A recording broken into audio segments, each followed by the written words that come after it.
ಓಂ ಶ್ರೀ ಗುರು ಬಸವಲಿಂಗಾಯ ನಮಃ. ಇತ್ತೀಚಿನ ವರ್ಷಗಳಲ್ಲಿ ಬಸವಾದಿ ಶರಣರ ಕುರಿತು ಚಿಂತನೆಗಳು, ಅನುಭವ ಗೋಷ್ಠಿಗಳು, ವಿಚಾರ ಸಂಕಿರಣಗಳು, ಶರಣರ ಕುರಿತ ಪುಸ್ತಕಗಳು ಬಹಳಷ್ಟು ಪ್ರಮಾಣದಲ್ಲಿ ಸಮಾಜದ ನಡುವೆ ಬರ್ತಾ ಇವೆ. ಇವನ್ನೆಲ್ಲ ಓದಿದಂಥ, ಇವನ್ನೆಲ್ಲ ಗ್ರಹಿಸಿದಂಥ ವಿಚಾರಮತಿ ಲಿಂಗಾಯತರು ನಿಜವಾದ ಬಸವ ತತ್ವದ, ಬಸವ ವಿಚಾರಗಳ ಅನುಯಾಯಿಗಳಾಗ್ತಾ ಇದ್ದಾರೆ. ನಿಜವಾದ ಲಿಂಗಾಯತರಾಗಲಿಕ್ಕೆ ಪ್ರಯತ್ನ ಪಡ್ತಾ ಇದ್ದಾರೆ. ಈ ಸಂದರ್ಭದಲ್ಲಿ ಕೆಲವರಿಗೆ 5 ಜನ ಪಂಚಾಚಾರ್ಯರಿಗೆ ಒಳಗೆ ಕಳವಳ ಶುರುವಾಗಿದೆ. ಈ ಕಳವಳಕ್ಕೆ ಕಾರಣ ಇಲ್ಲದೇ ಇಲ್ಲ. ಇಷ್ಟು ವರ್ಷಗಳವರೆಗೂ ಲಿಂಗಾಯತರನ್ನ ದಿಶಾಬುಲ್ಗೊಳಿಸುತ್ತಾ ಹೊರಟಿರ್ತಕ್ಕಂಥ ಈ ಜನಗಳಿಗೂ ನಿಜಕ್ಕೂ ಆಘಾತ ಆಗಿದೆ.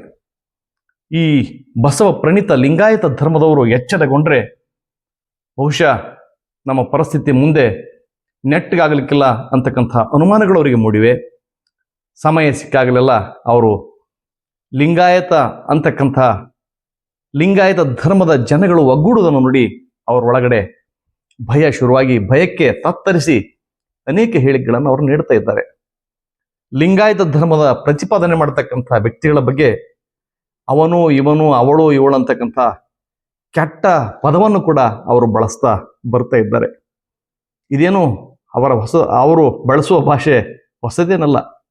ಹಿಂದೊಮ್ಮೆ ಬಸವಣ್ಣವರಿಗೆ ಅವನು, ಇವನು ಅಂದವರು ಇವರು.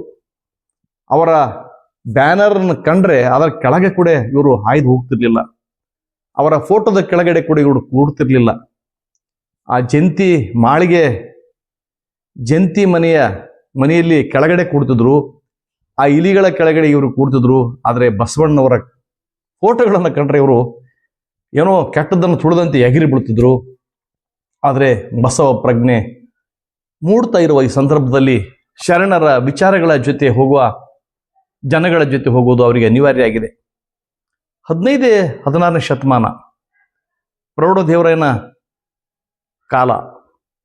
ಆ ಸಂದರ್ಭದಲ್ಲಿ ಆಂಧ್ರದಿಂದ ವಲಸೆ ಬಂದಂತಹ ಆರಾಧ್ಯ ಜಂಗಮರು ಲಿಂಗಾಯತರಿಗೆ ಈ ಥರ ಮುಳುವಾಗ್ತಾರೆ ಅಂತ ಯಾರೂ ಗಮನಿಸಿರ್ಲಿಲ್ಲ. ಈ ಒಂದು ಕೊಡ ಅಂತೆ, ಆ ಕೊಡ ತುಂಬ ಬಸವ ತತ್ವದ ನೀರು. ಆ ನೀರಿನಲ್ಲಿ 1-2 ಹನಿ ಆರಾಧ್ಯ ಜಂಗಮರು ಹಾಕಿ ಇಡೀ ಕೊಡವನ್ನೇ ಆಕ್ರಮಿಸಿಕೊಂಡು ಕೊಡನೇ ನಮ್ದು ಅಂತ ಇವರು ತಮ್ಮ ಪ್ರತಿಪಾದನೆ ಮಾಡ್ತಾ ಬಂದರು ಅಂತಕ್ಕಂಥ ಮಾತನ್ನ ಡಾಕ್ಟರ್ ಎಂ ಕಲಬುರ್ಗಿ ಅವರು ಹಿಂದೆ ಹೇಳ್ತಾ ಇದ್ರು. ಜೊತೆಗೆ ಸಿದ್ಧಾಂತ ಶಿಖಾಮಣಿ ಅನ್ನೋ ಕೃತಿ.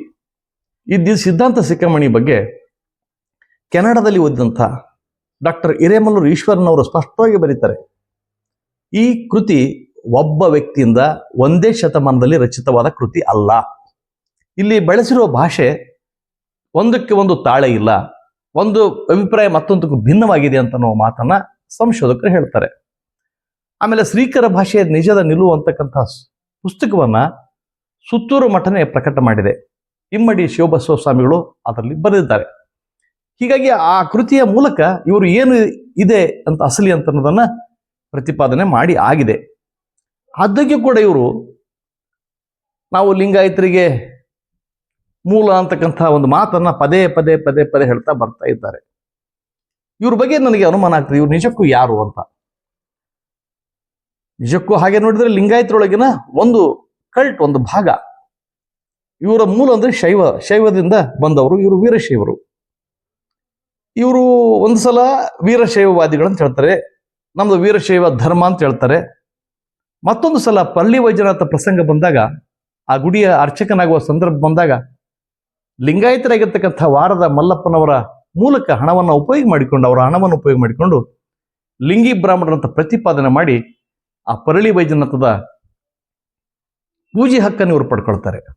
ಒಂದು ಕಡೆ ವೀರಶೈವರಾದರು, ಅವಕಾಶಕ್ಕಾಗಿ ಲಿಂಗಿ ಬ್ರಾಹ್ಮಣರದ ನಾವು ಲಿಂಗವನ್ನು ಧರಿಸ್ತೀವಿ ಮತ್ತು ಬ್ರಾಹ್ಮಣ್ಯವನ್ನು ಕೂಡ ಪೂಜೆ ಮಾಡ್ತೀವಿ, ಹಾಗಾಗಿ ನಾವು ಲಿಂಗಿ ಬ್ರಾಹ್ಮಣರು ಅಂತ ಅಲ್ಲಿಂದ ತಗೊಂಡ್ರು. ಆಮೇಲೆ ಇತ್ತೀಚೆಗೆ ನಾವು ಹಿಂದೂಗಳು ಅಂತಂತ ಇದ್ದಾರೆ. ವೀರಶೈವ ಅನ್ನೋದು ಒಂದು ಧರ್ಮ ಆಗಿದ್ರೆ ಹಿಂದೂ ಧರ್ಮದ ಹೇಗಾಗ್ತದೆ? ಅವ್ರು ಹೇಳ್ಬೇಕು, ಇಲ್ಲ ಹಿಂದೂ ಧರ್ಮದ ಒಂದು ಭಾಗ ನಾವು ಅಂತ ಹೇಳ್ಬೋದಾಗಿತ್ತು. ಇಲ್ಲ, ನಾವು ವೀರಶೈವರು ಸ್ವತಂತ್ರರು ಅಂತ ಹೇಳ್ತಾರೆ, ಜೊತೆಗೆ ನಾವು ಹಿಂದೂ ಧರ್ಮದವರು ಅಂತ ಹೇಳ್ತಾರೆ. ಎರಡೂ ಆಗ್ಲಿಕ್ಕೆ ಹೇಗೆ ಸಾಧ್ಯ ಏಕಕಾಲಕ್ಕೆ? ಮತ್ತೊಂದು ಆಶ್ಚರ್ಯ ಸಂಗತಿ ಅಂದ್ರೆ, ಲಿಂಗಾಯತರು ಪ್ರತ್ಯೇಕ ಧರ್ಮ ಆಗುವುದಕ್ಕೆ ಅಡ್ಡಗಾಲು ಹಾಕಿದಂಥ ಈ ಜನಗಳು ತಮ್ಮ ತಮ್ಮ ಜಾತಿಯ ಜನಗಳಿಗೆ ಪರಿಶಿಷ್ಟ ಜಾತಿ ಪರಿಶಿಷ್ಟ ಪಂಗಡದ ಎಲ್ಲ ಸೌಲಭ್ಯಗಳು ಸಿಗಲಿ ಅನ್ನುವ ಕಾರಣಕ್ಕಾಗಿ ಅಂದಿನ ಪ್ರಧಾನಿ ವಾಜಪೇಯಿ ಅವರಿಗೆ 5 ಜನ ಪಂಚಾಚಾರ್ಯರು ಪತ್ರವನ್ನು ಕೂಡ ಬರೀತಾರೆ. ನಾವು ಬೇಡ ಜಂಗಮರಿದ್ದೀವಿ, ನಾವು ಹಳ್ಳಿಯಿಂದ ಹಳ್ಳಿಗೆ ಹೋಗ್ತೀವಿ, ಜನಗಳಲ್ಲಿ ಬೇಡ್ತೀವಿ, ಹಾಗಾಗಿ ನಾವು ಬೇಡ ಜಂಗಮರು, ಹಾಗಾಗಿ ಅವರ ಸವಲತ್ತುಗಳನ್ನು ನಾವು ನೀಡ್ರಿ ಅಂತ ಹೇಳ್ತಾರೆ. ಒಂದು ಕಡೆ ಬೇಡ ಜಂಗಮರು, ಇನ್ನೊಂದು ಕಡೆ ಲಿಂಗಿ ಬ್ರಾಹ್ಮಣರು, ಮತ್ತೊಂದು ಕಡೆ ಹಿಂದೂಗಳು, ಮತ್ತೊಂದು ಕಡೆ ವೀರಶೈವವಾದಿಗಳು, ಈಗ ನಾವು ಲಿಂಗಾಯತರು ಕೂಡ ಅಂತ ಹೇಳ್ತಾ ಇದ್ದಾರೆ. ಮತ್ತೊಂದು ಮಾತು ಹೇಳ್ತಾರೆ ಅವರು, ಲಿಂಗಾಯತ ವೀರಶೈವ ಭಿನ್ನ ಭಿನ್ನ ಪದ ಅಲ್ಲ, ರೂಢಿಯಲ್ಲಿ ಲಿಂಗಾಯತ ಅಂತ ಕರಿತಾ ಬಂದಿದ್ದೀವಿ, ಗ್ರಾಂಥಿಕವಾಗಿ ವೀರಶೈವ ಅಂತ ಕರಿತೀವಿ ಅಂತ ಹೇಳ್ತಾರೆ. ಸರಿ, ಓಕೆ. ಲಿಂಗಾಯತ ಅಂತ ಅನ್ನುವ ಕಾರಣಕ್ಕೆ ನಮ್ಮದು ಪ್ರತ್ಯೇಕ ಧರ್ಮಕ್ಕೆ ಅವಕಾಶ ನೀಡುವ ಸಂದರ್ಭ ಇವತ್ತು ಕೇಂದ್ರ ಸರ್ಕಾರ ನೀಡ್ತಾ ಇದ್ರೆ ಅಲ್ಪಸಂಖ್ಯಾತ ಸ್ಥಾನಮಾನ ತಕರಾರು ಯಾಕೆ ಇವ್ರದು? ಆದರೆ ಇವರು ಹಾಗಲ್ಲ. ಬಸವಣ್ಣವರನ್ನ ಸಂಪೂರ್ಣ ಅಪ್ಪಿಕೊಳ್ಳಲು ಸಾಧ್ಯ ಇಲ್ಲ, ಬಿಟ್ಟುಕೊಡ್ಲಿಕ್ಕೆ ಸಾಧ್ಯ ಇಲ್ಲ. ಬಸವಣ್ಣವ್ರನ್ನ ಅಪ್ಪಿಕೊಂಡ್ರೆ ಇವರು ಸರಳತೆ ಬರಬೇಕಾಗ್ತದೆ, ಇವರಲ್ಲಿ ಜಾತಿ ರಹಿತವಾದ ಮನೋಭಾವ ಇರಬೇಕಾಗ್ತದೆ. ತಮ್ಮ ಪಂಚಪೀಠಗಳಿಗೆ ಬೇರೆ ಬೇರೆ ವರ್ಗದ ಜನಗಳನ್ನ ಅಲ್ಲಿ ತಂದು ಕೂಡಿಸ್ಬೇಕಾಗ್ತದೆ. ಇದು ಸಾಧ್ಯನಾ ಇವರಿಗೆ? ನಮ್ಮ ಕಣ್ಣೆದರೆ ಅನೇಕ ವಿರಕ್ತ ಮಠಗಳು ತಮ್ಮ ಮೂಲ ಪೀಠಕ್ಕೆ ಅಥವಾ ಶಾಖಾ ಮಠಗಳಿಗೆ ಬೇರೆ ಬೇರೆ ಜನಾಂಗದ ವ್ಯಕ್ತಿಗಳನ್ನ ತಂದು ಕೂಡಿಸಿದಂಥ ಹಲವಾರು ಉದಾಹರಣೆಗಳನ್ನು ನಾವು ಕಾಣ್ತಾ ಇದ್ದೇವೆ. ಅದನ್ನು ಕೂಡ ಇವರು ಸಮಯ ಸಿಕ್ಕರೆ ಅಂಥ ಪೀಠಗಳನ್ನು ಕೂಡ ಆಕ್ರಮಿಸಿಕೊಂಡು ಮತ್ತದೇ ಜಾತಿ ಮೂಲದ ವ್ಯಕ್ತಿಗಳನ್ನ ತಂದು ಕೂಡಿಸುವ ಎತ್ತುಗಡೆಯನ್ನ ಇಲ್ಲಿ ಮಾಡ್ತಾ ಇರೋದನ್ನ ನೋಡ್ತಾ ಇದ್ದೇವೆ ನಾವೆಲ್ಲ. ಗರಗದ ಮಡಿವಾಳಪ್ಪನವರ ಪೀಠ ಇವರಿಗೂ ಸಂಬಂಧನೇ ಇರಲಿಲ್ಲ.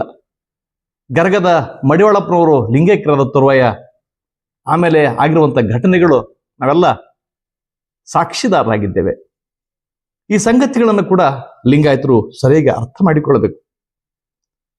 ಇವರು ಆನೆಯ ನೀರಿಕೊಂಡು ಹೋದಿರೆ ನೀವು, ಇದು ಅರ್ಥ ಆಗೋದಿಲ್ಲ ಇವರಿಗೆ. ಸರಳತೆ ಇವರಲ್ಲಿ ಇಲ್ಲವೇ ಇಲ್ಲ. ಗುರುಮುಟ್ಟಿ ಗುರುವಾಗುವ ಪರಂಪರೆ ಲಿಂಗಾಯತರದು, ಆದರೆ ಗುರುಮುಟ್ಟಿ ಗುರುವಾಗುವ ಪರಂಪರೆ ವೀರಶೈವರಲ್ಲಿ ಇಲ್ಲವೇ ಇಲ್ಲ. ಇಲ್ಲಿ ಕಾಯಂ ಗುರು, ಕಾಯಂ ಶಿಷ್ಯ. ಕಾಲು ಹೊತ್ತ ಕೆಳಗೆ ಕುಳಿತಂತ ಶಿಷ್ಯ ಶಿಷ್ಯನಾಗೇ ಇರಬೇಕು, ಗುರು ಗುರುವಾಗಿ ಇರಬೇಕು. ಗುರು ಮತ್ತು ಶಿಷ್ಯನ ನಡುವೆ ಬರೀ ಕೊಡುತಗೊಳ್ಳುವ ವ್ಯವಹಾರ ಇದೆ ಹೊರತು ಇಲ್ಲಿ ಇನ್ನೇನು ಇಲ್ಲ. ಇದು ಹೇಗೆ ಇವರು ಲಿಂಗಾಯತಕ್ಕೆ ಗುರು ಆಗಲಿಕ್ಕೆ ಸಾಧ್ಯ? ಬಸವಣ್ಣವರು ಎನಗಿಂತ ಕಿರಿಯಿಲ್ಲ, ಶಿವಭಕ್ತರಿಗಿಂತ ಹಿರಿಯರಿಲ್ಲ, ಎನಗಿದೆ ದಿವ್ಯ ಕೂಡಲ ಸಂಗಮ ದೇವ ಅಂತ ಬಸವಣ್ಣವ್ರು ಹೇಳ್ತಾರೆ. ಮಾವಿನಕಾಯಿ ಒಳಗೊಂದು ಎಕ್ಕಿಯ ಕಾಯಿ ಅಂತ ಹೇಳ್ತಾರೆ. ಮೇಲಾಗಲೊಲ್ಲೆನು ಕೀಳಾಗಲ್ಲದೆ ಕೀಳಿಂಗಲ್ಲದೆ ಹಯ್ಯನು ಕರೆಯುವುದೇ, ಮೇಲಾಗಿ ನರಕದಲ್ಲಿ ಓಲಾಡಲಾರನು ಅಂತ ಹೇಳ್ತಾರೆ. ಕಾಗೆ ವಿಸ್ತವಿಸುವ ಹೊನ್ನ ಕಳಶವಾಗುವುದಕ್ಕಿಂತ ಒಡೆಯರು ಜೋಗೈಸುವ ಚೆಮ್ಮವಿಗೆ ಮಾಡಯ್ಯ ಅಂತ ಹೇಳ್ತಾರೆ. ಈ ಮಾತುಗಳನ್ನ ಇವರು ಹೇಳಲಿಕ್ಕೆ ಸಾಧ್ಯನಾ? ಸಾಧ್ಯ ಇಲ್ಲ. ವಚನ ಸಾಹಿತ್ಯದ ಪ್ರಕಾರ ಪಾದ ಅಂದ್ರೆ ಜ್ಞಾನ ಅಂತ ಅರ್ಥ. ಇವರು ಪಾದ ಅಂದ್ರೆ ಇನ್ನೇನು ತೋರಿಸ್ತಾರೆ ನಮಗೆ?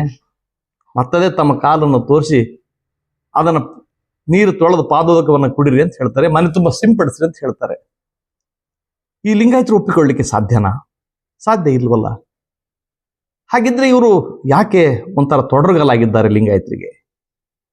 ಕಾಲಲ್ಲಿ ಕಟ್ಟಿದ ಗುಂಡು, ಕೊರಳಲ್ಲಿ ಕಟ್ಟಿದ ಬೆಂಡು, ತೇಲಲಿಹದು ಗುಂಡು, ಮುಳುಗಲಿಹದು ಬೆಂಡು ಅಂತಕ್ಕಂಥ ಒಂದು ಸಂದಿಗ್ಧ ಸ್ಥಿತಿಯನ್ನ ಲಿಂಗಾಯತರಿಗೆ ಇವರು ತಂದು ಕೊಟ್ಟಿದ್ದಾರೆ. ಇವರಿಗೆ ಕೇದಾರಗಳಲ್ಲಿ ಹೋಗ್ಬಿಟ್ರೆ ರಾವಲ್ ಅಂತ ಕರೀತಾರೆ. ರಾವಲ್ ಅಂದ್ರೆ ಅರ್ಚಕ ಅಂತ ಅರ್ಥ. ಕೇದಾರದಲ್ಲಿ ಅರ್ಚಕರಾದಂಥ ಇವರು ಕರ್ನಾಟಕಕ್ಕೆ ಬಂದ್ರ ಜಗದ್ಗುರುಗಳಾಗ್ತಾರೆ. ಇದೆಂತ ವಿಚಿತ್ರ! ಈ ವಿಚಿತ್ರವನ್ನು ಪ್ರಶ್ನೆ ಮಾಡಿದ್ರೆ ಅವ್ರ ಮೇಲೆ ಕಂಡದಂತ ಕೋಪವನ್ನು ಕೂಡ ಇವರು ತೋರಿಸ್ತಾರೆ. ಜಂಗಮ ಅನ್ನೋದು ಒಂದು ಜಾತಿ ಅಲ್ಲ. ಜಂಗಮಕ್ಕೆ ಮಾತಾ ಪಿತರಿಲ್ಲ, ಜಂಗಮಕ್ಕೆ ಜನ್ಮ ಬಂಧುಗಳಿಲ್ಲ, ಜಂಗಮಕ್ಕೆ ಮಲಮಾಯಿಗಳೆಲ್ಲ ನೋಡ ಅಖಂಡೇಶ್ವರ ಅಂತ ಷಣ್ಮುಖ ಶಿವಗಳು ಹೇಳಿದ್ದಾರೆ. ಆದರೆ ಇವರು ಇದನ್ನು ಒಪ್ಪಲಿಕ್ಕೆ ಸಾಧ್ಯನಾ? ಇಲ್ಲ. ಅಪ್ಪ ತಂದೆ ತಾಯಿಯಿಂದ ಜಂಗಮತ್ವ ಬಳುವಳಿಯಾಗಿ ಬರ್ತದೆ ಅಂತ ಇವರು ಪ್ರತಿಪಾದನೆ ಮಾಡ್ತಾರೆ. ಒಂದೇ ಜನಾಂಗದ ವ್ಯಕ್ತಿಗಳು ಮಾತ್ರ ಈ ಪಂಚಪೀಠಗಳಿಗೆ ಬರ್ತಾ ಇದ್ದಾರೆ. ಇದು ಲಿಂಗಾಯತ ಧರ್ಮದ ಯಾರೂ ಕೂಡ ಒಪ್ಪುವ ಸಂಗತಿ ಅಲ್ಲವೇ ಅಲ್ಲ. ಹಾಗಿದ್ದಾಗೆ ಕೂಡ ಇವರು ಲಿಂಗಾಯತರ ಮೇಲೆ ಸವಾರಿ ಮಾಡೋದನ್ನ ಬಿಡೋದೇ ಇಲ್ಲ. ಇವರು ಲಿಂಗಾಯತದ ತತ್ವ ಪ್ರಕಾರ ಲಿಂಗಾಯತ ಧರ್ಮದ ಮೂಲ ಮಾದಾರ ಚೆನ್ನಯ್ಯನ. ಮಾದಾರ ಚೆನ್ನಯ್ಯನ ಗೋತ್ರದವರು ಲಿಂಗಾಯತರು. ಇವರು ಮಾದಾರ ಚೆನ್ನಯ್ಯನ ಗೋತ್ರದವರು ಆಗ್ಲಿಕ್ಕೆ ಸಾಧ್ಯನಾ? ಆಗುವ ಮನಸ್ಸು ಇವರಿಗೆ ಇದೆಯಾ? ಇಲ್ಲೇ ಇಲ್ಲ. ಅಸಲಿಗೆ ಲಿಂಗಾಯತರ ಧರ್ಮವನ್ನ ಛಿದ್ರ ಮಾಡುತ್ತಾ ಲಿಂಗಾಯತರ ಮೂಲ ಪರಿಕಲ್ಪನೆಗೆ ಧಕ್ಕೆ ತರತಕ್ಕಂಥ ಲಿಂಗಾಯತರು ಸರ್ಕಾರದಿಂದ ಅಲ್ಪಸಂಖ್ಯಾತ ಮಾನ್ಯತೆ ಪಡೆಯುವುದಕ್ಕೆ ಹೋರಾಟ ಮಾಡಿದರೆ ಅವರಿಗೆ ತೊಡರುಗಲು ಹಾಕಿರ್ತಕ್ಕಂಥ ಈ ಜನಗಳಲ್ಲಿ ವಿನಮ್ರವಾಗಿ ವಿನಂತಿ ಮಾಡಿಕೊಳ್ಳೋದೇನೆಂದರೆ, ನಿಮ್ಮದು ಸನಾತನ, ಪುರಾತನ ಇತ್ಯಾದಿಗಳಿರ್ಬೋದು, ನಿಮಗೆ ಸಾವಿರಾರು ಕೋಟಿ ವರ್ಷಗಳ ಹಿಂದಿನ ಇತಿಹಾಸ ಇರ್ಬೋದು, ಮನುಷ್ಯ ಹುಟ್ಟುವುದಕ್ಕಿಂತ ಪೂರ್ವದಲ್ಲೇ ನಿಮ್ಮ ಜಗತ್ತುಗಳು ಹುಟ್ಟಿರ್ಬೋದು. ದಯವಿಟ್ಟು ನೀವು ಲಿಂಗಾಯತರನ್ನ ಬಿಟ್ಟು ಬಿಡ್ರಿ. ಲಿಂಗಾಯತ ಧರ್ಮ ಹುಟ್ಟಿದ್ದು ಕೇವಲ 12ನೇ ಶತಮಾನದಲ್ಲಿ ಮಾತ್ರ.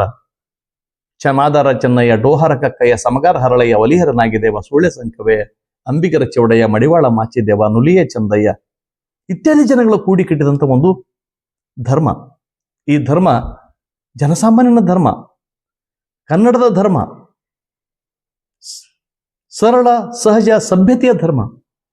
ಈ ಧರ್ಮಕ್ಕೆ ದಯವಿಟ್ಟು ತಾವು ಕಾಡುವುದು ಬೇಡ ಅಂತ ಹೇಳ್ತಾ, ಈ ಬಗ್ಗೆ ತಾವು ಮತ್ತೊಮ್ಮೆ ಮಗದೊಮ್ಮೆ ಪರ್ಯಾಲೋಚನೆ ಮಾಡ್ರಿ. ನಿಮ್ಮ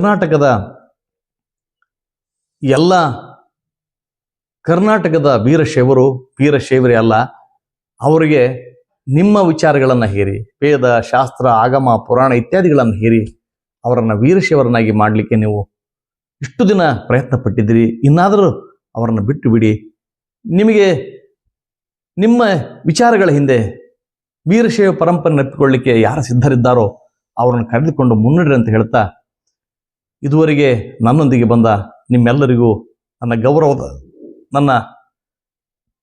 ಗೌರವದ ಪ್ರೀತಿಯ ಶರಣಾರ್ಥಿಗಳು. ನಿಮ್ಮ ವಿಶ್ವಾರಾಧ್ಯ ಸತ್ಯಂಪೇಟೆ.